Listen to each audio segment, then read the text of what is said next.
Hello everyone, welcome back. This is our continuation video on memory interfacing with 8086.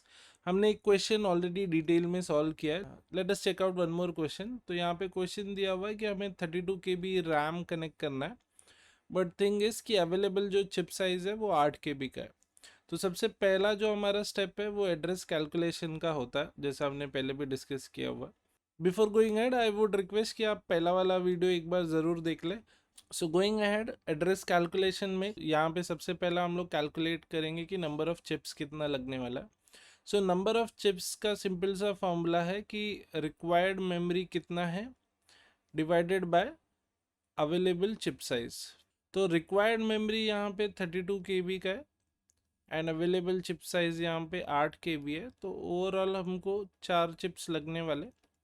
And then we will also calculate number of sets, और number of sets का formula है number of chips divided by 2, क्योंकि हर एक set में एक odd और एक even address वाले चिप्स होते, ऑड बैंक और इवन बैंक जिनको हम बोलते हैं. सो इसको हम डिवाइड बाय 2 कर लेंगे तो 4/2 gives us 2 sets of odd and even banks. तो एक चिप का साइज है 8 KB. हमें पता है कि एक सेट में हमें 2 चिप लगने वाला है, यानी ये टोटल हो जाएगा 16 KB का. अब इसको अगर मैं पावर ऑफ 2 में लिखूं तो 16 हो जाता है 2^4 और किलो हो जाता है 2^10. तो इट इज टोटल 2^14 बाइट्स. अगर आपको ये पावर ऑफ 2 का कन्वर्जन नहीं पता तो एक वीडियो का लिंक मैं दे दे रहा हूँ, you can just go through it ताकि आपको ये समझ में आ जाए. एंड फाइनली ये एड्रेस को हमें बेसिकली हेक्स में कन्वर्ट करना है. अब हेक्स में कन्वर्ट करने के लिए आप इसको कैल्शियम में पुट करके कन्वर्ट कर सकते हैं, या फिर सिंपल सा मेथड है कि यहाँ पे पावर जो है वो कितना आया, 14 आया, और जो एड्रेसेस जनरेट होते हैं माइक्रो प्रोसेसर से वो 20 बिट एड्रेसेस होते हैं. तो हम क्या करेंगे, ये जो 14 बिट्स है MSB साइड के उनको 1 कर देंगे और बाकी को हम 0 करके हेक्स में लिख देंगे. सो 20 बिट के एड्रेसेस होते हैं, मैं बोल रहा हूँ कि हम 14 बिट्स को 1 कर देंगे. सो ये हो गए 4 और 4 8 और 4 12 13, 14 बिट्स 1 कर दिए हमने, और बचे हुए 6 बिट को हम लोग 0 कर देंगे. अब बस इनको हेक्स में लिखना है. 4 zeros will give us 0 only. 0011 is 3, 4 times 1 is F. तो ये हो गया इसका हेक्स में वैल्यू. आई होप यहाँ तक सबको समझ में आ गया.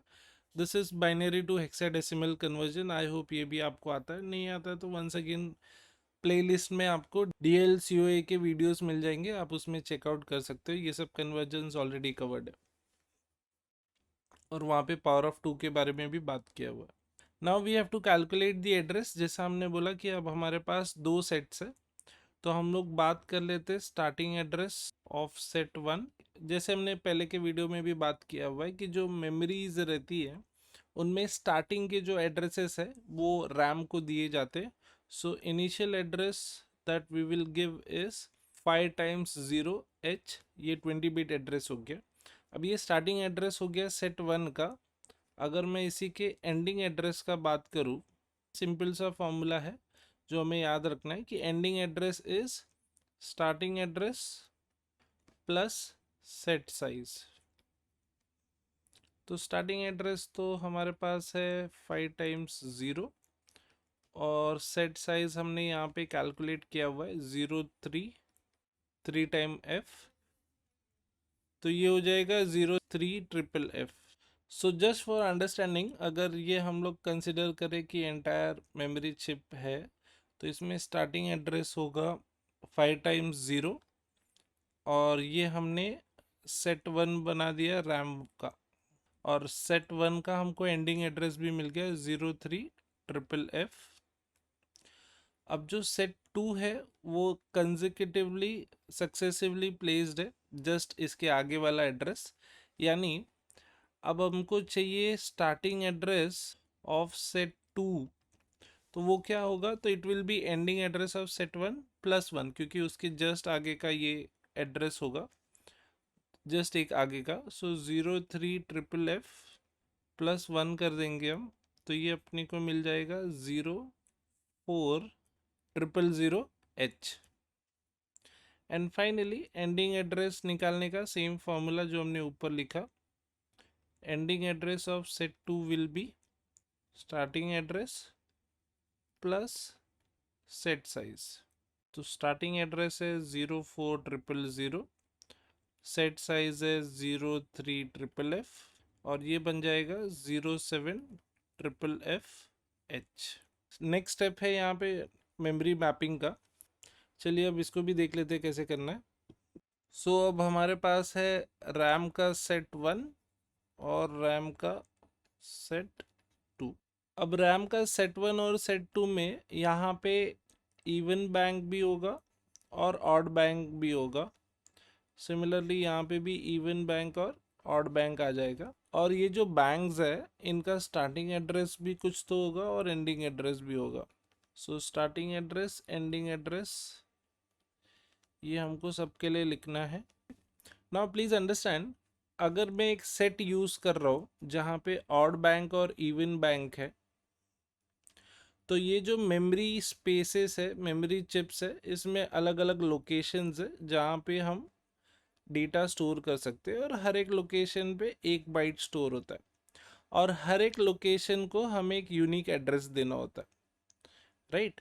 तो जो इवन बैंक है उसका सबसे पहला एड्रेस अगर हमने दिया है 5x0H, तो ऑड वाला जो बैंक है उसमें जो पहला लोकेशन है उसका एड्रेस हो जाएगा 4x01H। सिमिलरली अब यहाँ पे जो दूसरा एड्रेस बनेगा इवन बैंक का, दैट विल बी 02 लास्ट में। सिमिलरली यहाँ पे it will be 03, even bank में it will be 04, odd bank में it will be 05 and so on.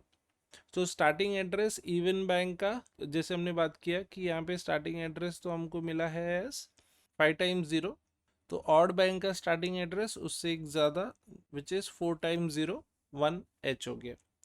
अब सेट 1 का एंडिंग एड्रेस हमने कैलकुलेट किया हुआ है विच इज़ 030FFH और लास्ट में F है, मतलब F इज़ 15 एक्चुअली, तो ये ऑड नंबर हो गया, राइट। सो ये एंडिंग एड्रेस इवन बैंक का नहीं है, ऑड बैंक का, ये हमको समझना है।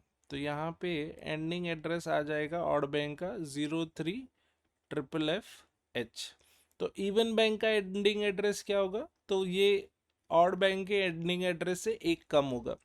कैसे पता चला, तो आप देख लो यहाँ पे ऑड बैंक का एड्रेस अगर 1 है तो उस लाइन में यहाँ पे एड्रेस है 0, यहाँ पे 3 है तो यहाँ पे 2 है, यहाँ पे 5 है तो यहाँ पे 4 है। तो बेसिकली अगर यहाँ पे ऑड बैंक में एंडिंग एड्रेस है 030FF, तो इवन बैंक में एड्रेस होगा 03FFE। सिमिलरली सेट 2 का स्टार्टिंग एड्रेस हमारे पास है 04000, डेफिनेटली ये इवन एड्रेस है। ऑड बैंक का स्टार्टिंग एड्रेस हो जाएगा इससे एक ज़्यादा। एंडिंग एड्रेस हमको मिला है 07FF which is once again an odd bank का एड्रेस, तो वो उसका एंडिंग एड्रेस हो गया। इवन बैंक का एंडिंग एड्रेस उससे एक कम, यानी आ जाएगा 07FFE। अब हमारा काम है कि ये जो एड्रेसेस है हेक्साडेसिमल में, इसको हम बाइनरी में कन्वर्ट करेंगे, ठीक है। सो ये A0 से A19 20 बिट एड्रेसेस है। पहला वाला तो हमें दिख रहा है कि ऑल ज़ीरोज़ है, तो फटाफट भर देते हैं इसको। इवन बैंक का जो एंडिंग एड्रेस है वो है 0 विच इज़ 4x0 हो जाएगा। 3 is written as 0011, F is written as 4 ones और लास्ट वाला E है which is written as 1110। Similarly starting address odd bank का है 4x0 and 1, ये डिजिट हो गया। इसको बाइनरी में लिखेंगे तो every 0 will be written as 40 का ग्रुप और लास्ट में 1 है तो it is 0001। Ending address 030011, F is all ones. Similarly set 2 के लिए भी लिख देते हैं।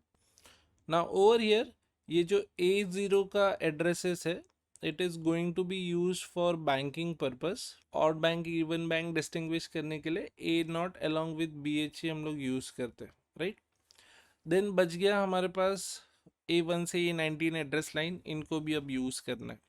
तो अब समझ लेते हैं कि चिप साइज क्या है। तो चिप साइज जो यहाँ पे दिया हुआ है वो 8 KB का है, and 8 KB can be written as 2 raised to 13। और 2 raised to 13 बाइट्स का मतलब क्या है कि यहाँ पे ये जो मेमोरी चिप्स रहेंगी उनके पास 13 एड्रेस लाइंस रिक्वायर्ड है।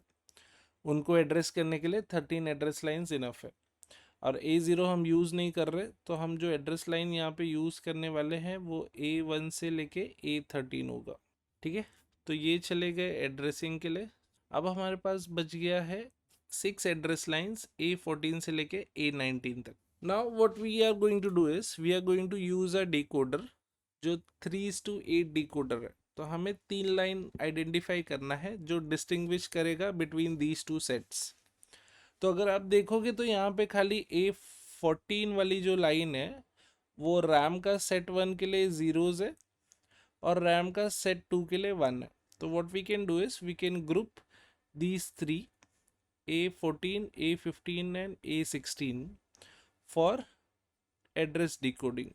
So address decoding में what we are seeing कि जब 000 है कौन 14, 15 और 16 वाला address lines, then in that case RAM का सेट 1 एनेबल होना चाहिए, एंड 001 जब है सेट 2 एनेबल होना चाहिए, रैम का सेट 2।